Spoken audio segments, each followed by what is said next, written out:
I love everything. Fire spreading all around my room. My world's so bright, it's hard to breathe, but that's alright. Hush.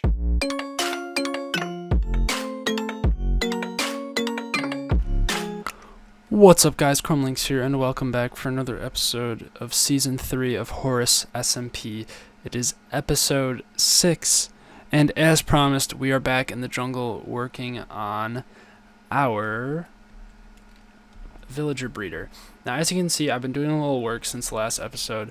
Not too much. I've just been kind of playing around with some of the ideas I had. So as you can see, I started digging out the hole that all the villager trading is going to be going on in. This hole's gonna go way deeper, but I'm gonna. This is for another episode, but I'm probably gonna get a beacon before I do that. The main focus has been the villager breeder itself. The reason I dug the hole is to get a good idea of the size of everything and how I want it to look. So as you can see, I've been playing around with different heights, and I think I'm still kind of playing around with a couple things, but I'm planning on going for an andesite with glass kind of a look. I've built this thing out in a creative world already, not entirely, but I've gotten a good idea of it. I think I'm gonna build it out of andesite with glass on the side. I'm between that and stone bricks, so I'm gonna decide between those two, and then I'm also trying to decide the height. And I think I have kind of decided to go with this height instead of the other one. I want it low enough that all the trees can have things hanging to it, but I don't want it too high that it looks silly. And it's also this may even be a little too high. That height is definitely too high now that I'm looking at it. I may lower it. This is the original height I was going for, and I may lower back to that. I'm going to continue to play around with this and start the outline of the villager breeder, and then I'll be back once I have more progress with that, so I can continue to just kind of play around with heights here. After what was probably way too much playing around with heights, I finally picked one, and I filled in the outer rings and the bottom layer to the breeder, and I'm pretty happy with where it's at. It's at a point where it's gonna have nice roping downs from each thing, and I do like the height that it's at here. Now, one concern that's actually kind of coming to me is it's kind of overwhelming the bottom circle a little bit, but I do like the size of this thing. So the actual solution may be to widen the bottom circle, but that'll be a problem for later. Right now, I'm going to get in a lot of the dirt into this thing, and then start working on a way to get glass for the outer ring, because all of that is going to end up being glass. So to get glass for our breeder, all I did was just fly on over to the nearest desert. Well, not the nearest desert, but the nearest desert other than the one that borders my jungle. I've got an efficiency 5 shovel. I've got a shulker box. I'm just going to sit here and mine sand and fill up the shulker box, smelt it all, and then we'll have plenty of glass. Now, I'd consider that a pretty big dent in the desert, and we really have the sand to show for it. So we can grab the shulker box, try not to get shot by the skeleton, and head back home. Oh, I did not notice this on the way there. Very interesting. Huh. Shit, we don't really have the inventory space to grab anything, but I don't remember if we had potatoes and carrots back home, so that'll be nice. I might just run back here, but that's good. We can make a raid farm off this thing at some point. Good to keep in mind. Man, I really need a better smelting system. This is gonna take a while to get all the glass I need. So I've filled in almost everything now, with the exception of the ceiling and the decoration on the outside. All the dirt, all the glowstone, all the water, everything we need is here now, except for the villagers, which means it is the dreaded time of having to go and get villagers. Now, luckily we have a village not too far over there in that direction, which we started off in episode 1, but I am not making the painful trek all the way over here, so I decided to hook up another portal. So this will go to the nether. I'll place a portal at the village, and I'll just take them through the nether, so it's as flawless as, or not flawless, painless as possible. And then what I have to do is I'm going to have to get 2 villagers into the center here to stand onto that fence. If you guys haven't seen this design, I forgot to mention earlier, this is kind of a modification of a design done by Impulse SV. I can link that in the description, his video. I've kind of modified it so that it's centered in the center. His goes off to the side, and I like it to be more of a cylinder. I think it's a little better looking. So all I've really modified is to make it better looking for the build I'm going for.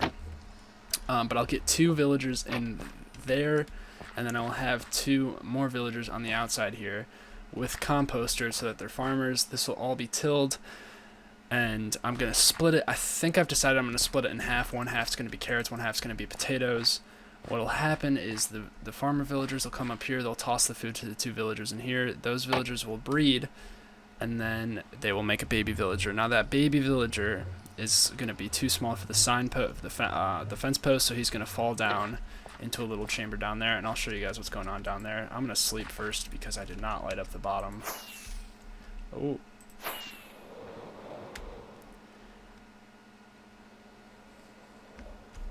Sleep real quick just so I don't get killed by anything, and then I'll show you guys my design idea. So then from there, what's going to happen? Yeah, sure enough, there's a witch. Oh, not anymore. So from there, the baby villager is going to be dropped into, right now, this little glass holding chamber. I'm going to have to decide. Now, I can put a hopper right here because this farm is going to collect potatoes and carrots as well, but I'm not sure if I want to use it for that yet. So for now, I'm just going to have the baby villagers fall into this little chamber. Now, the reason I'm not sure if I want to put a hopper is because the idea I had was to make sort of so once we get the baby villagers in here, it'll be closed off, but we'll have some sort of switch that opens it, and they'll drop down. And kind of my idea was, since we're going to have all of our different little sections to this big hole in the ground, I was thinking we could have, and I kind of started working on it, so it'll start off as stone just to cover up the holding cell, and then it'll come down kind of as a glass piping system and make it almost like, yeah, like water piping kind of. So the villagers will come down, and then there'll be different paths there'll be one big center pipe, and then there'll be separate pipes that go off to the different sections. And that way, what I can do is I can keep that locked, and then have the different sections will have their own little locks on them. I have a good idea in my head. It's kind of hard to explain, but basically, let's say I want to put a villager in the library section. What I'll do is I'll open up the pipe to the library, so it'll be a water pipe that goes off and dumps them off somewhere in the library. Basically, just meaning which level, because each vertical level will be a different type. So I'll open up the library pipe, and then I'll go up here and open up the main thing, and then I'll get villagers to come down and flow into the library. Once I'm done with that, I can close that up, and I can close the library up. And then let's say the next time I want to have it go to the farmers, open that. We'll have a nice fun way, and then we'll have kind of central piping coming down here. The hard part is going to be making sure it looks good. But I think if I can get it to look good, I think it'll look really, really good. Once again, this will be coming in a future episode. This episode is focused on the breeder. That way we can get some villagers going. And then in future episodes, I'll start working on the different sections to this. I'll have to mine this whole thing out, probably down at least another 30, 40 levels. And then I can start making the sections. So we're kind of far off from that, but I just want to get this breeder done first. So if we hop back up here, I'm going to hop through this nether portal and start getting some villagers over here. We need to go get 4 villagers from the surrounding village. Shouldn't be too hard. Fingers crossed. Don't you just love transporting villagers? After a surprisingly not that difficult task of transporting the villagers, we have them in. And in addition, I threw on the ceiling of our little breeder. Now, this isn't the final ceiling. I had some ideas for it, but this is what it's going to be on this first layer for now. And I'll talk about those ideas in a bit, but as you can see, if we hop in here, we have our 2 villagers. I did decide to split them up, so this guy is going to be on the potato side, that guy's making carrots. I'm not super sure about having them split like this and having them with different crops, but that's just how I'm going to do it for now. And as you can see, we have our 2 villagers in here. So how this works, if it hasn't already been explained, basically these guys will get the crops, they'll toss them to the villagers will mate, and the little guy will pop down there, and then we'll have our tubing from there. So we're all set here. Now the next thing I want to work on for this breeder is, where's the hole? There's the hole I came out of. Oh, trampling, croppling. Oh, this is embarrassing. Come on. For real? Really gonna embarrass me like this in front of my friends? There we go. There we go. So my next task is gonna be hooking up each side of these to the trees.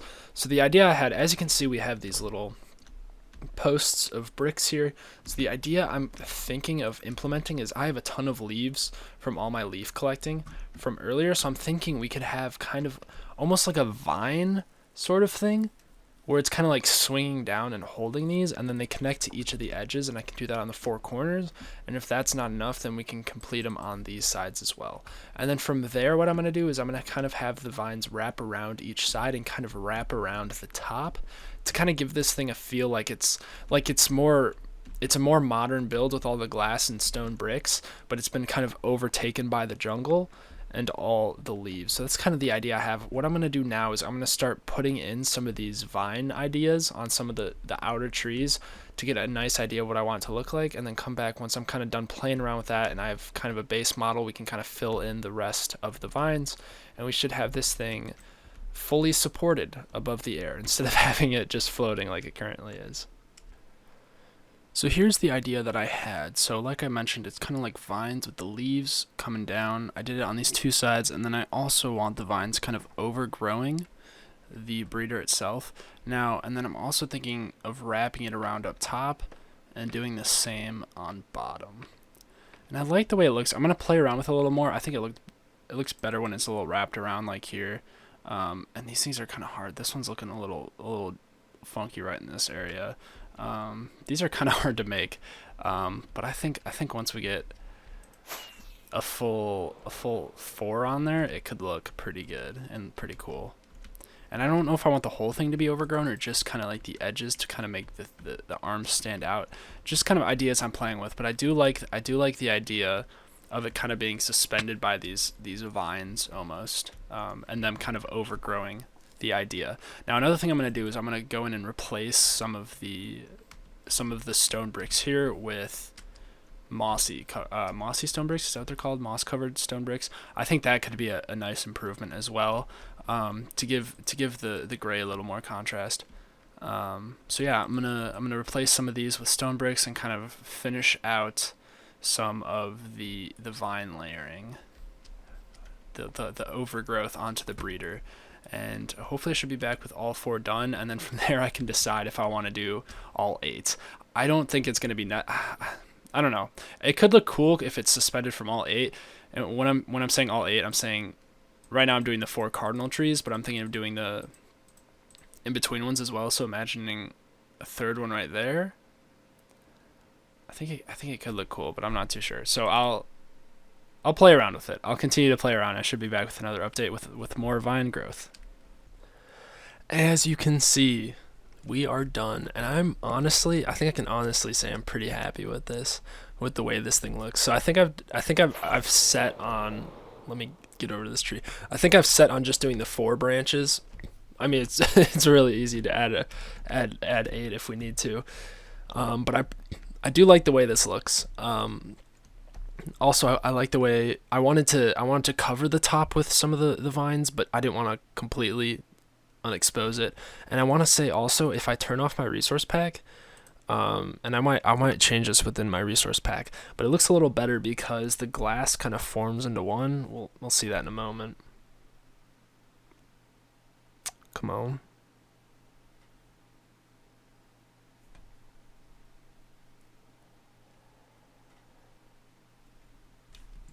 So yeah, without the resource pack, honestly, I like it a lot better because it melds a lot better with the glass. And then if we pop down, another thing I did is going along the sides, I kind of made some of the vines droop down a bit, and I do like the look of that, of the vines drooping. And then I also kind of edited this thing a bit instead of it. And I'm not set on this yet. I'm going to be playing around with it come the future. Instead of it just being a cylinder, I kind of like it better like this, and then that's where the glass will come out. Now, one problem I did notice is whenever I log in and out of the server, for whatever reason, one of the villagers just drops out from the glass. So they've been breeding up in there, and every time I log back in, it drops one of them out. So as you can see, I've logged back in twice. Oh, I gotta... because 2 of these guys have dropped out. And it's not that all of the ones in there drop out, it's literally just 1 each time, because as you can see, there's a bunch of villagers in there. So I don't understand what that is. There's a ton in there right now, actually. There's like 5 or 6 in there. So I don't understand what it is, but it's not going to be a problem once we have this piping set up. But it's only a problem now because it's temporary. So unfortunately, guys, you're probably not going to last too long, and I'm not going to save you because it's not worth it. But I am pretty happy with how this thing is looking. One small setback with it is when you come up high, and actually now that I look at it, with the default textures not so much. With the default textures not so much at all, actually. Maybe I should just stick to the default Minecraft textures. It sticks out way more.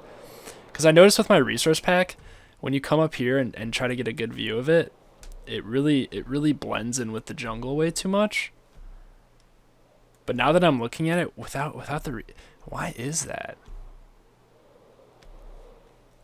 Without the resource pack, it looks so much cleaner. Maybe I should stop using my resource pack. Let me show you guys what I mean real quick.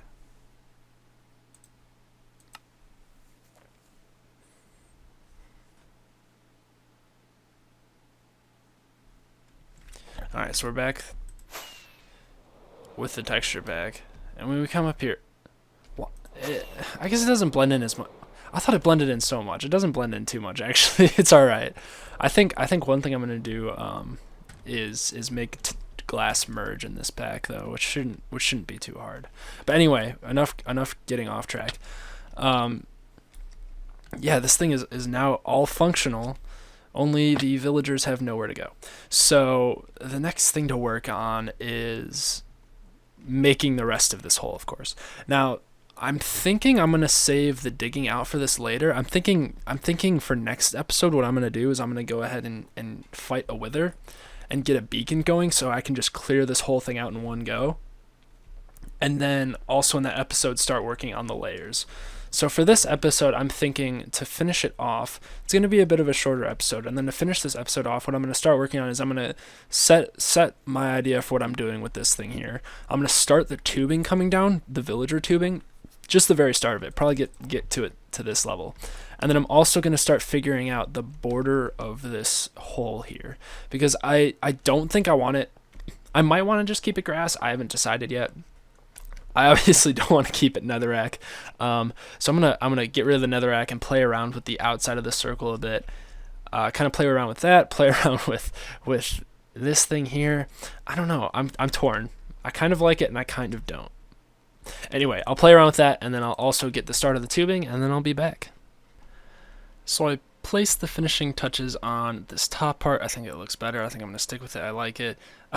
Didn't do anything to the netherrack circle. I decided I'm going to save that for once I start actually building in there, because it's probably going to sort itself out.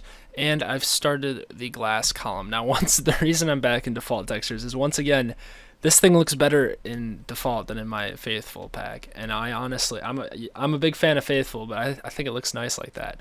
So I'm going to have to figure out the stretched glass for my Faithful soon. Now, one additional touch we have here, if I can do it, is in here we have a little control room of sorts. Basically what it is I think, I don't recall if I talked about it this episode or last episode, but this tubing system will have a series of doors to be opened and closed to depend on where the villagers go. So this door here, all I have to do is hit this lever, glass will pull out, and they'll drop down in through the tubing, and they can start their journey. So this will be like a little controller room. I think I'll just leave this door open and I'll fly in to get in, and it should be all good and dandy. So this will be the first lever to flick. If we want to send them anywhere, we hop in here, we open it up, let them go, close it, and it should be all good. So before we finish off this video, one thing I would like to do real quick, because I was just thinking about needing the beacon for next episode, that's going to require a lot of one particular block. So I think to end off this episode, since we're running a little light on time, or well, we have a little extra time than I anticipated. Sorry. I think I'm gonna end it off with a 1 hour mining session. So I'm gonna hop over into the mines, go mining for an hour. We pretty desperately need the resources, and we'll see what we get. Put your guesses down in the comments. See how close you can get, and I will see you guys back in an hour, hopefully with a nice box full of resources. Exactly 1 hour has passed, and if you managed to guess 20 stacks of stone, you would be correct. Well done, guys. Round of applause. 20 stacks of stone. We got it. We got 20 stacks of stone. We got some gravel. We got some granite, andesite, diorite. Oh, all the goodies. All the goodies. Very successful trip. Very successful trip right there. But in reality, here's what we got. It was actually a very successful trip. Joking aside, we have 70 diamonds, which is insane. Anyway, by the way, if you guessed any of these numbers, actual congratulations, well done. I'll give you a nice like in the comments. We got 70 diamonds, which is crazy. The first chain we found was of 6, and we got 18 off that, which was nuts. But we got plenty of diamonds, lots of coal. Not that we really need coal. Lots of redstone, lots of lapis. And we also got a good amount of iron. Now, normally I don't go for all the iron, but knowing that I have to make a beacon in next episode, I was like, all right, I'm grabbing all this iron because we're going to need a lot to make a beacon. But yes, very successful trip overall. For only an hour, really, really nice numbers. We managed to mine, I just strip mined, vein mined? Can't remember what it's called. Strip mined, I think, for 400 blocks, and we got all this, so honestly pretty good. But unfortunately, that is all I have time for in today's episode. Hopefully you all enjoyed. If you did enjoy, it would be very great if you could leave a like or subscribe if you aren't already. It would be greatly appreciated. If you're excited for the beacon and for digging out the villager thing like I am, I'm super hyped for it. Make sure you tune into next episode, which will be coming out in a few days. Now that I'm on a regular schedule, I can't wait to get this villager setup all going, getting some mending books. Super pumped. But yeah, hopefully you enjoyed today's video, and I'll see you all next time.